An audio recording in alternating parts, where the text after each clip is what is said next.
You're listening to Stellar Success, Leveling Up for Medical Pros with Dr. Tudor Francu. Join us as we explore how medical professionals can achieve stellar success in all areas of life. It's time to level up. Hi, everyone. We're back at Stellar Success Podcast. It's an interesting episode today. I have the pleasure of having a great guest, Dr. Dike Drummond from Tacoma, Washington. How are you, Dr. Drummond? I'm really good, Dr. Tudor. How are you? See, Dr. Francu. Tudor Francu. Yes. Thank you. Thank you. I'm great. It's been a great honor to have you on my show today. Oh, my. I want to see if audience will take the advantage of you having been on this show now. Dr. Drummond, what is success for you? How would you define it? Well, my personal beliefs are that, and as I get older, I'm 66. Last year I had a stroke. Fortunately, it left me with minimal deficit, but it sure rocked me to my foundation. I mean, the Grim Reaper fired a cannon shot across the bow of my ship. And so everything that I say today will be informed by where I am in the course of my life. But I believe that success is living a life on purpose with honor and every action, every word out of your mouth reflecting your values and never compromising on those things. So in my life, in my family, my mother and my mother's mother, my grandmother, both went off to college. My grandmother in the 1930s and my mother in the 1950s, and both of them went off to college wanting to be a doctor. Because my mother's father had been a primary care doctor, a GP, back in East St. Louis, Illinois, in the middle of the Depression. And she could remember situations where people couldn't pay their bill and they would hear the doorbell ring and there would be a hot pie on the front porch rail or a chicken tied to the back doorknob, that kind of stuff. So they had a very romantic vision of what a doctor would be. And they each went off to college to be a doctor, but they each came back a teacher, which is an honorable profession for a woman. And they were both great teachers. They each have schools named after them. But my grandmother, if she had become a doctor, would have been the first female doctor in the state of Illinois. She would have been a real game changer. And I was born the first grandchild and a boy. So it was dreamed up that I would become the doctor in the family. Although my family never talked about it. They never said, you're going to be a doctor. Nobody ever mentioned those things out loud. So when I graduated from college, I had a BS honors biology out of Indiana University. I thought to myself, what am I going to do now? Oh my gosh, this is a perfect pre-med degree. I think I'll apply to some good schools. And if I get into one, maybe I'll go. And then I interviewed at Mayo. They had 700 out-of-state applicants for 5 slots.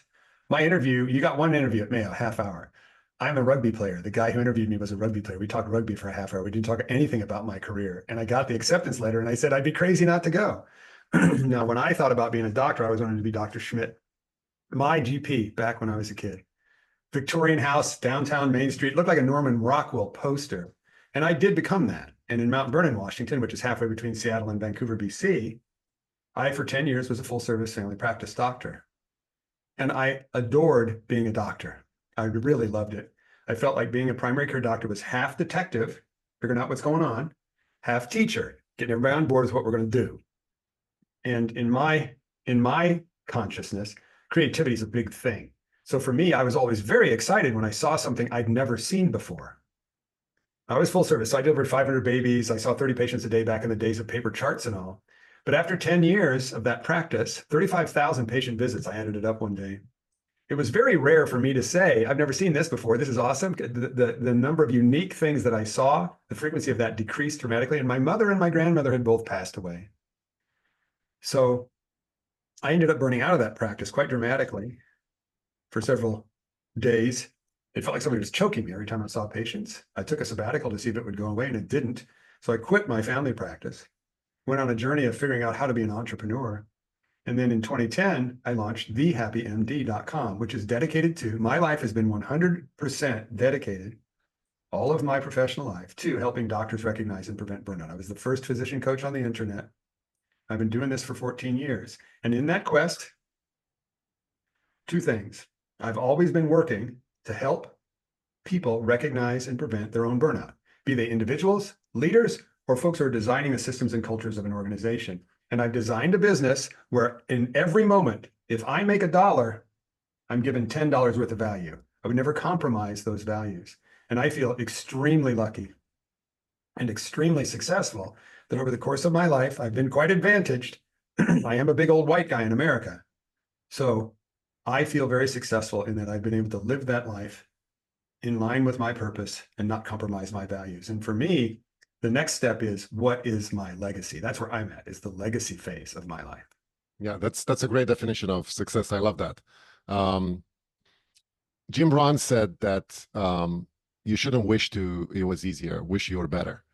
And I'm sure in your lifetime, being where you are right now, you went through some failures, difficulties, stopovers. Obviously success is not a success if it's not built on failures and, along the way of things that didn't go your way. I would say it doesn't have to be built on failures, but it certainly is a strong, the lesson is better learned and better heeded if there's the fire of failure involved along the way. Exactly. So do you mind giving us an example of something in your life that didn't necessarily pan out the way you wanted and from which you learned a bunch to go forward? Well, I would bring up, I think, the story that ends with me launching my coaching practice. So after I quit practicing medicine, I quit my own personal practice as a W-2 and partner in our 40-doctor multi-specialty group in Mount Vernon. I worked as a walk-in clinic doc, hourly wage. And interestingly, most of the time, my hourly was less than the travel nurse on overtime that was working with me. It was really a sad situation. But what I did was I dedicated myself to helping my then wife build her training company. And what she was doing was training people to lead better meetings. She was a professional facilitation skills trainer. And while she was on the road doing her trainings, I was the person back in the office putting up the website, doing the email marketing, doing the outbound marketing, doing hiring and firing of on-site personnel and all that kind of stuff. So I learned all about doing the busy work and the back office work and the processes of an entrepreneurial practice. And she and I worked together to help her design the style in which she facilitates, because our training design and delivery style is different than anybody else because of the people that we learn from. And I'll put a shout out to T. Harv Eker right now. Harv, if you're listening, but you're not, I owe it all to you. So what we did was we built this company, and then the marriage fell apart. And we decided that I would leave her and the kids behind in the house that we had built together on the bottom land in Mount Vernon, where I built these beautiful gardens, and I would go move into a bachelor pad in town, a little rental place. And I was within a couple of weeks. If I didn't get a client in the next couple of weeks, I was going to have to move back to Michigan and live with my dad. Okay, talk about humiliating. I was 47 years old or something like that. I can't remember, maybe 48. And I remember I was working with a coach at the time, and I was launching thehappymd.com. And again, there was nobody coaching doctors on the internet. It was a new experience. There wasn't anybody I could emulate, anybody I could compete with. I was starting something brand new. And I had a coach at the time, and we worked on some internal programming and an inner voice of mine that I developed as I was being raised in my family. I was the firstborn child, the one who was going to be the doctor. In my family, my mission was to achieve. And when I did achieve and I got the straight A's and I made the football team and all that kind of stuff, there was really no attention paid to that. I got attention when I didn't get the straight A's or when I didn't make the team, right? So my MO with my family, my inner voice would always ask the question. I would achieve, and I wouldn't actually say this, but inside I was saying, is everything okay now? And I was always wanting everything to be okay enough. And to be my parents to approve of me, right? And I was working with this coach, and we were doing some guided imagery with a part of mine. And that part of mine told me, that's not the right question. That's the question of a child. You're a man now. Well, I said, I was covered in my own tears and snot, curled in the fetal position on the floor of my bachelor pad living room with a headset on, talking to my coach as this was going on. And I said, well, what is the right question? And this part of me said, how is everything perfect right now? And if you think about it, I mean, my mind immediately went back to the process of a differential diagnosis. Differential diagnosis is a way we learn as doctors. And what do? I show you a skin lesion. I ask you, what are all the things that could kill this person that this skin lesion represents? It's an exercise in how things are terrible and what bad things can happen. But right now, look at you and me. We have a roof over our heads. There's probably hot water in this house and a flush toilet. We got clothes on our back, probably a full belly. There's so much we could be thankful for. Absolutely. And from that place, I launched my coaching website. I had that client in a week. And unfortunately for the profession, but fortunately for me as an entrepreneur, my trajectory has been in a relatively steep uphill success curve, because I started coaching doctors for burnout in 2010, which is when the burnout rate started to go up. And the main cause at that point in time was the implementation of EMR and the migration of doctors from independent to employee practice. Yeah, that's very powerful, especially the journey you had going from a family practice physician that stopped his practice and going to developing a business. I was the very, very definition of a successful rural full-service primary care doctor. And what's happened in the years since, it's a strange and circular journey, but this me is the person that me would have so loved to have met at the time, because I'm convinced I wouldn't have let me quit. And I don't recommend, if our dear listeners are thinking, I need to quit too, this is horrible, don't do it. Unless you're in danger, get out of there. But if you're not in danger, don't quit, because it burns too many bridges. Resolve to change things, and we can talk about what that might be, but don't walk away unless you're actually in danger. Because I'm convinced that if I had been there for me back in the day, right now, I would be a CEO of a company that's getting it right. This is one thing that I want to stop and kind of ponder on. The fact that your transformation, I would say, from being a family practitioner to being an entrepreneur and building your own business, it was only a matter of mindset at that time. And I want to talk more about that time, this. But I had also spent a decade learning how to run a business. Well, that's what I want to talk about. I want to talk about how you became that person to start a business. Because one of the things that medical school doesn't teach is anything at all about business in medicine. And that's one of the issues with a lot of medical practitioners, is that if they even are burned out, or they want to retire, or they don't want to practice anymore, it's very hard for people like us to start something from scratch as a business, even in our profession. I'm not talking about different fields, even in our professions, because we don't have that kind of training. And where do you go? How do you start? What are the mindset skills that you need to go forward?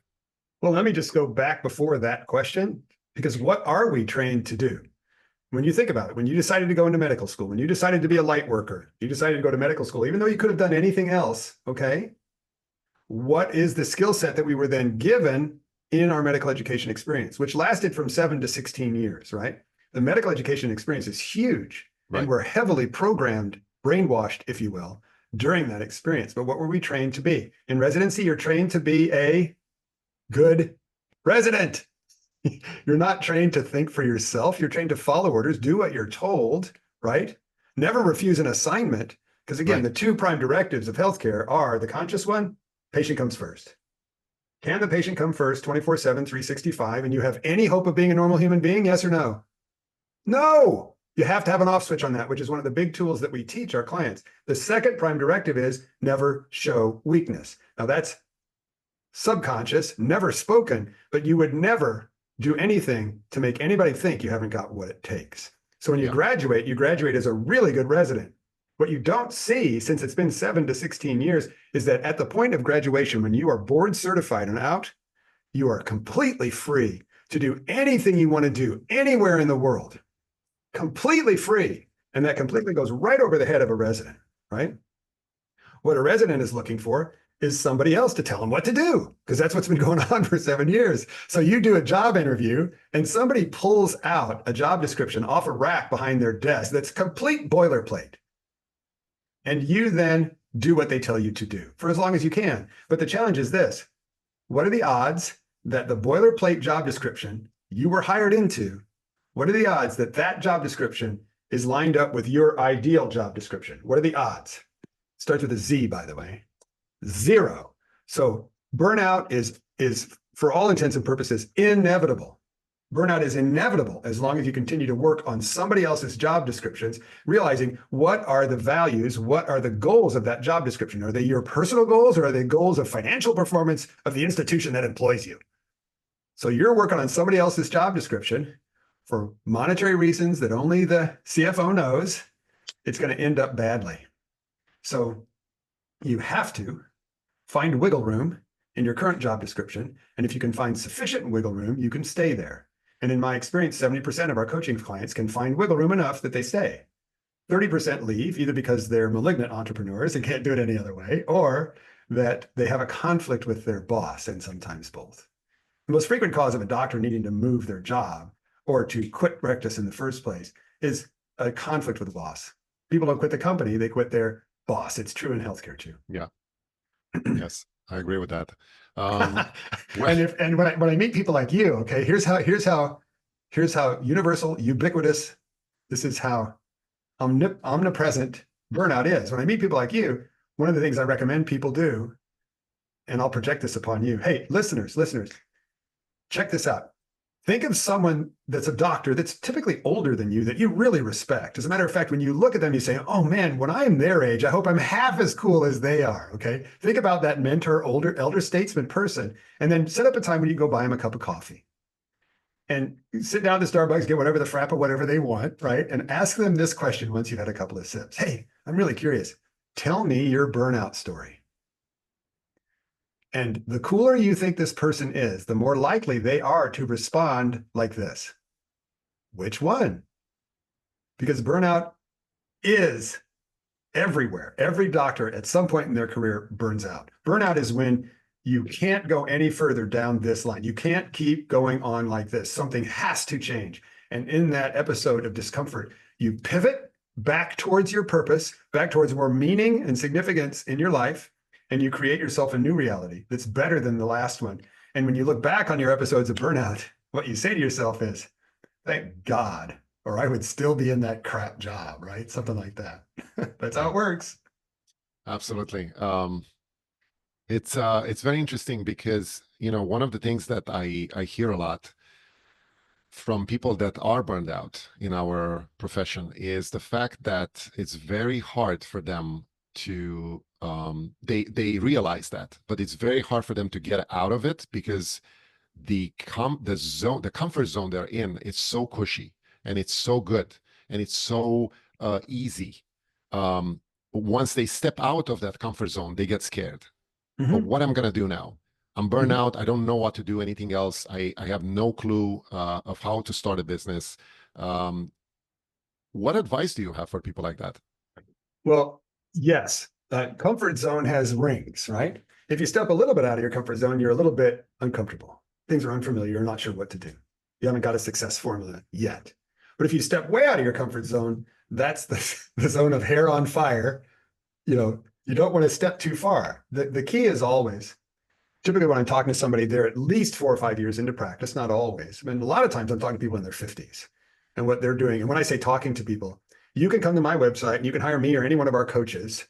And we have 6 coaches that work with me, lovely rainbow of very experienced doctors. They're all doctors, ICF certified executive coaches. I've trained them all to work specifically on recovery from burnout. Together, we have 176 years of clinical experience, by the way. So it's not like we don't know what it's like to see patients. And everything starts with a discovery session, which is just basically a conversation, right? And what I'll tell you is that the people who've seen us for burnout, who've recovered from burnout, thousands of doctors who've recovered from burnout, when we do exit interviews and we ask them, they say, hey, I think I'm doing pretty good. I think it's okay for us to wrap this up. It's like, okay, tell me just real quick, so I can understand, what are you doing differently now than when we first met? And they always look up and left. There's about a minute pause.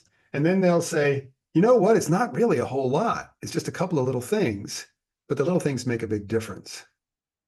So the first thing I would say to people is, again, unless you're in danger, unless you're being malignantly persecuted by a psychopath boss, or you're actually being put in physical danger of liability, mistakes, patient errors, in that case, get the heck out of there, okay? Walk away. Hell with your notification clause. Get out of there if you're being put in a dangerous situation.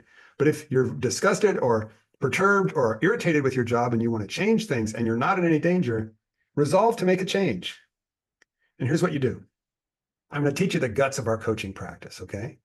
First of all, the reason that you are uncomfortable is because you're tolerating a situation that's less than ideal. Like you said, Dr. Francu, you said people are so cushy. It's like, I'm making good money. My kids are in private schools. I got my third wife, all that kind of stuff, right? Well, part of recovery from burnout, part of living your best life is to stop tolerating anything less. So make the decision that you're going to try some changes. And then the first thing you have to do is create a positive vision for what your life and practice would look like in a perfect world. I call it your ideal job description. And then take a piece of paper, put a date on it, write my ideal job description, and start listing that out, okay? Start listing it out. Now, your ideal job description is something that's lain dormant for quite a while now. So you have to be patient. It'll take a couple of weeks for it to wake up. You may have ahas in the middle of the night, so keep a little notepad next to the bed, okay? And you put everything down on that ideal practice description, ideal job description list that you want, even if you don't know how to make it happen, even if you think it's impossible, okay? Now, when you're done with your ideal practice description, ideal job description, what you're going to do is show it to somebody who knows you really well, either a colleague or your significant other, and have them look at what you've written down and make sure the list is complete. Make sure you didn't leave something off, because we all have blind spots, and it could be something big that you left off that they're going to remind you about. Once your ideal job description is complete, now we need to see where you're at, okay? Where you're at. It's a very simple test. I call it the doctor's Venn of happiness, Venn diagram of happiness, and it's a 2-circle Venn, okay? One circle, and you can do this right now. You can do this right now without even having your ideal job description, because this is a Venn of feelings. So 2 circles. And 1 circle is, you know what your current job feels like. You can imagine what your ideal job would feel like. How much overlap does it feel like there is between those two? 20, 40, 60, 80%. So you know what your current job feels like. You can imagine what your ideal job feels like. How much overlap is there between those two? 20, 40, 60, 80%. What I find is if you're less than 40, you're not comfortable. If you tell me you're 40 or less, I'm going to ask you, is it going up or down? And if you're less than 40 and it's going down, you're really not comfortable. You're heading towards a wall. If you're 60% or more, especially if it's going up, you're feeling really good. And we consider that to be the graduation point from our coaching programs, because we ask this question about the Venn overlap all the time. Hey, I got a scribe. What's your Venn overlap now? 65. It was 40, right? Well, that's a great big change that somebody made in a single move. And so what we do is then make a second list. The second list says master plan. Again, master plan, put a date. You want to date these things because you're going to go back and look at them. And now write down everything you would want to change about your current job, everything you would want to change about your current job to make these 2 circles overlap by more, to make this job more like your ideal job, everything. And this is one where more is better. Get it all out on that sheet of paper. Your brain wants you to dump it so that it doesn't have to keep gerbling around on all these lists. Write it down, write it down. The biggest master plan I've ever seen was 6 single-spaced typed pages, okay? That's a lot. So when you've got your master plan done, what you do is show that to your friend and your significant other and see if there's anything else that you've been complaining about that you forgot to put on the list, because you want this list to be complete. So I know my ideal job description, I'm going to use that as a target in a spiritual archery range. I'm going to fire myself and my practice at this target of my ideal job. It's the bullseye. I know where I'm at. I'm at 40% and going down. I have a list of the things that I can change. And if I changed any one of these things, it would increase the overlap in that Venn of happiness. Now, by the way, each of these things that are on that list have to be new things, because the only way to get new results is to take new actions.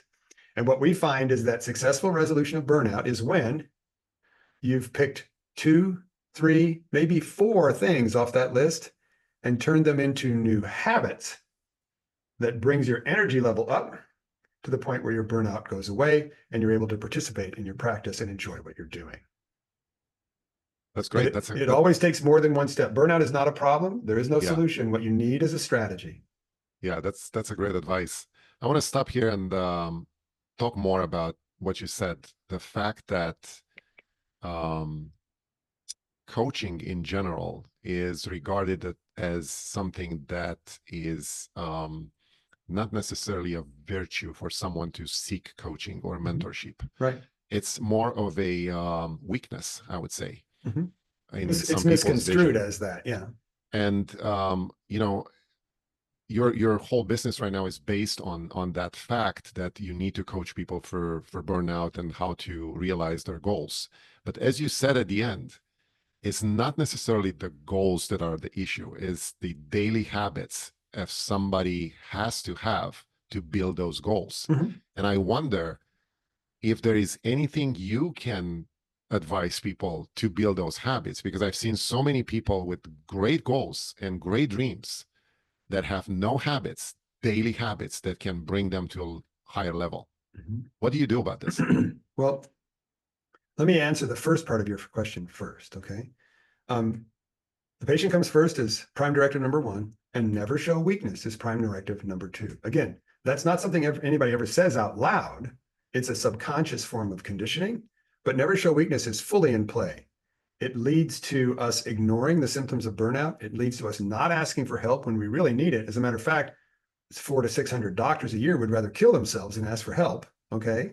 It's drilled into us in the course of our education. And maybe it's not so bad now with work hour restrictions. I believe that the doctors who are graduating today are different than back in my day. By the way, I graduated from medical school in 1984. I'm 66 years old. And what I'll say too is that if you think about if coaching is not a good thing, well, then you can just give up our US Olympic team.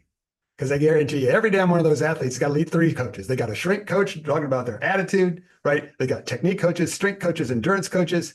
There's 2 kinds of coaching, though. There's a remedial coaching for things that are deficits, like you're burned out and you'd like to recover. And then there's performance coaching for somebody who's dedicated to being the best they can possibly be. But the thing that a coach gives you when you ask for the help of a coach, a good coach, I would count myself as one and my people as good coaches based on our track record, is that when you have a goal, first of all, most people don't know what they want. I just talked to you about the ideal practice description, right? I've never met a doctor that had one unless I taught it to them. Doctors don't have a positive vision of their ideal job. So that's why they don't have it. As soon as they get it, they're empowered to be able to create it. But the first thing coaching does is help you get super clear on what you really want. And I've never yet met anybody, especially a CEO who tries to hire me for burnout prevention. None of them know anything about what they want. They just want the pain to stop. They would just want the whining doctors out of their office, okay? But they don't have a positive vision for what they need as a goal either. So the first thing a coach does is help you get super clear on what you want. What Covey said in the 7 Habits, begin with the end in mind. Have a target that you're aiming at and a goal that when you get there is something that you really did want. Be really clear on that. And then number 2, what a coach does is they help you get there quicker and have a hell of a lot more fun along the way. And the reason is for doctors, this is really important.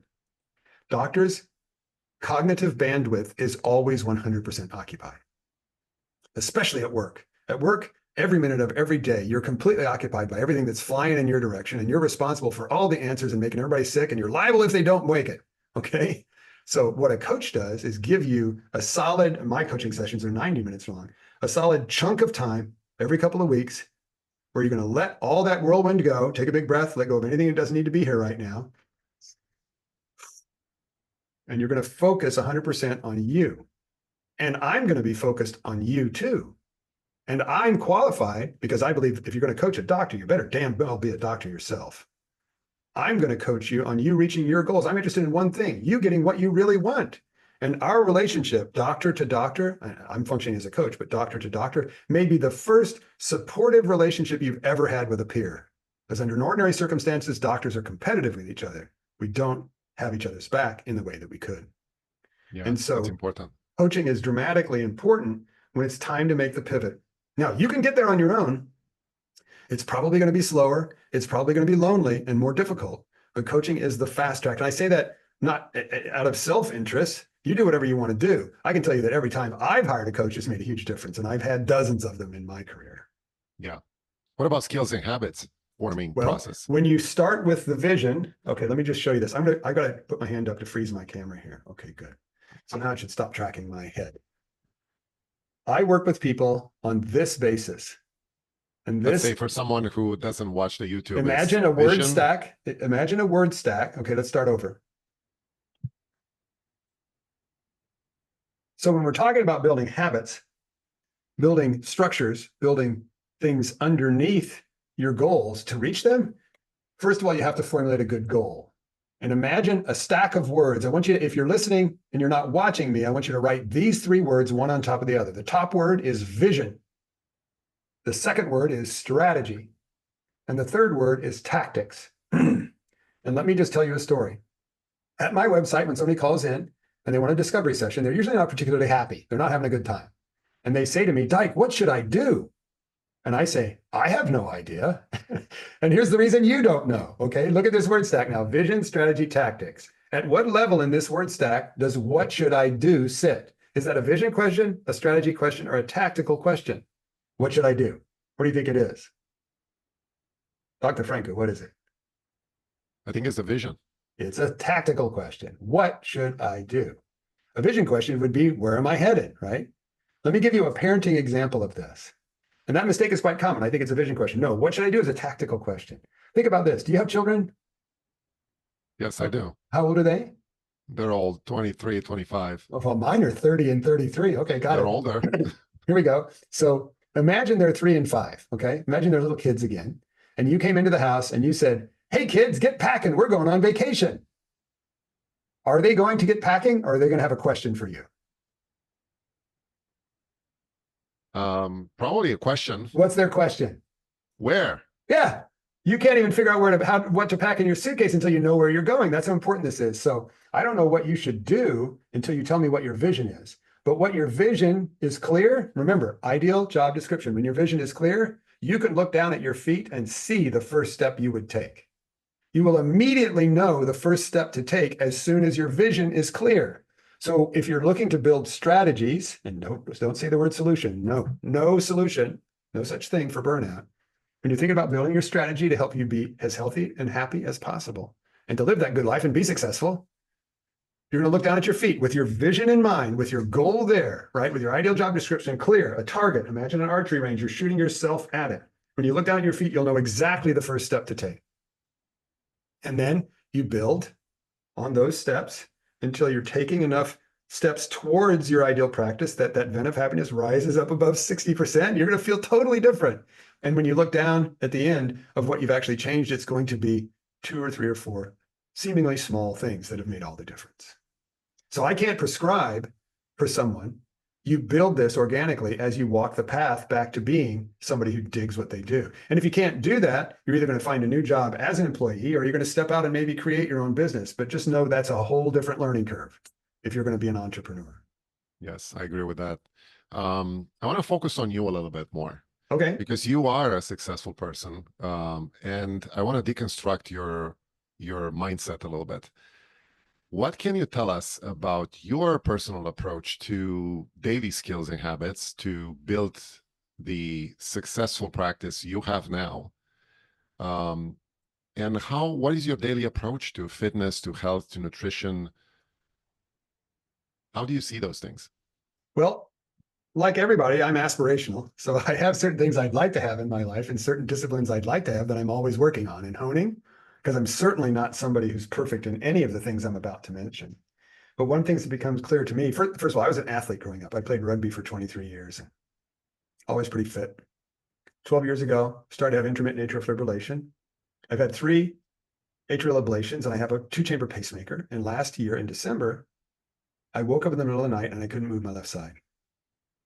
And fortunately, my wife recognized it. She's a speech therapist who deals with stroked people all the time. So she knew what was going on, called the ambulance. They happened to be in the neighborhood. They whipped me into the hospital. The neurointerventional team happened to still be in the house at 3:30 in the morning. And they sucked a clot out of my right middle cerebral artery. So all I have is a little bit of weakness in my left ring and pinky finger. And I also tend to drag my left leg just a little bit. However, one thing's for sure. I don't care how old you are, your physical shape, your physical fitness, your constitution, your nutrition, your sleep, all of that you won't know it until the Grim Reaper fires across your bow, but it's the most important thing. So you have to take care of your physical reality. So I do what I can to eat well. Since my stroke, it's been 9 months. I lost 20 pounds and I eat differently. I sleep differently because I know that I'm not the same if I don't get 8 hours of sleep. And I exercise not near enough. And I'm working on designing myself. I'm using actually ChatGPT to design a weight program for myself. So that's number one, physical reality and your physical stamina and ability to be on point and in the flow of whatever you're doing is very, very important. Secondly, when it's important for you to know the game you want to win. So I'm going to outline another strategy that I learned from Roger Martin. And I read Roger Martin on Medium. And what Roger says, and this is his version of the ideal practice description, everybody needs to know, if you're going to play the game to win, what you need to know is how to win, HTW, how to win. So everybody has to know what success looks like. You have to know if you're going to hit it. It's a target you have to be able to understand in order to hit it. And once you know how to win, okay, let's just look at, if you're a doctor, it's you're feeling good about your practice in your specialty, right? That's how to win. Once you know how to win, you have to know WTP, where to play, to know how to win and where to play. And what I've done is written on index cards for those of you who are listening, the letters HTW, how to win, and WTP, where to play. It's worthwhile putting those up on your wall on a poster. Now, it's one thing to know how to win. The challenge is always, are you playing a game in the right place? Are you playing the game that you can win? So for instance, a sports analogy, you may decide that what you want to win is a game of soccer. I'm a soccer player, I want to win a soccer game, and you find yourself on a ping pong table. It's not going to work out really well, right? So when I launched my coaching practice in 2010, I didn't understand that I was in the right place to play. I knew how I wanted to win, but I didn't know that the field was stacked in my favor because of the underlying conditions of the state of well-being of American doctors. I mean, burnout's just gone straight through the roof. Yeah. And when it comes to being a burnout coach, there's a huge need, but there's a very small market. Only very few people will actually hire a coach to get better. But there's a huge need, and that need has been crescendoing. 50% of doctors in America are burned out on any given day. That's about 450,000 doctors. So I didn't know that I was walking into an accelerating need, but it turned out to work out well for me and my business. I wish there was a way that we could have a more measurable impact on the profession. Yeah. Dr. Drummond, if someone would want to step in your footsteps, what pieces of advice would you have for them? Well, the challenge right now is that what I do is fundamentally changed in the last 14 years because there are 1,000 of us now. What used to be what they call a blue ocean, right? So a wide open need that you could take as much or as little as you wanted to has now become a place where there's a complete glut of physician coaches, a whole bunch of physicians who want to get away from seeing patients and become certified as coaches, and they're out there on the internet, especially on LinkedIn. So it's difficult these days. It's difficult. And there would be a number of different strategies I could help explain. If you are a physician burnout coach, like a local strategy, hook yourself up with the local largest medical group and volunteer to take care of disruptive doctors or burned out doctors in those groups. You could work a national strategy, but finding a place on the internet is difficult these days. Setting up yourself in a position where you can win, where to play now is much more difficult for this particular job description. However, the main reason for that is that, let's just go through the numbers. For the last 10 years, studies have shown about 50% of doctors are suffering from at least one symptom of burnout every day. That's about 450,000 doctors. However, I know that the number of those, that's a huge need, right? Anybody would look at that and say, oh my gosh, I need to be a coach. There's so many people who need my help. But the challenge is, of those people, how many of them are going to actually recognize they're burned out and ask for help and be willing to pay for it? And the number is very, very small. It's a huge need and a very small market. And if we're talking about market analysis, there's a lot of markets like this, but burnout in physicians is certainly one of them. Interesting. Yeah. If someone wants more advice, how can they get in touch with you? Well, I and my 6 colleagues are at our website. It's called The Happy MD. By the way, you have to put THE on the front. The Happy MD. If you don't, you go to a medical marijuana site. You don't want to go there. The Happy MD, and just punch the coach button, and you can schedule a discovery session. No cost, no obligation, completely confidential. And then if you would like these tips and tools one at a time with a leadership flair, come to my podcast, which is the Stop Physician Burnout Podcast. We've been going for 3 years now, 93 episodes, but I recently rebranded to a twice a week, 10-minute little leadership lesson. A couple of skills that'll make your day better as soon as you put them into play. Awesome. That's great. I think a lot of people are going to be interested in this episode because I know a lot of my colleagues and people I know in this business are burned out or are on the way to be burned out. So yeah, let me just say something real quick before you end. The people that need a tune-up on their practice are the people who are saying 2 things. Number one is, I'm not sure how much longer I can keep going like this. And this may be an inner voice. You might not ever have said that out loud. I'm not sure how much longer I can keep going like this. And they're also saying this: I still like being a doctor. I still like taking care of patients, but this job is just really getting on my nerves. If you still like it, you're exhausted, but you still like doing what you do, that's a place where I'm certain we can fine tune you. We can show you how to fine tune yourself, and you can get your mojo back. That's great. Thank you very much. You bet. Thanks for having me. That's a wrap on Stellar Success, Leveling Up for Medical Pros with Dr. Tudor Francu. Interested in joining us? Go to stellarsuccesspodcast.com/guest to apply. Stay stellar and level up.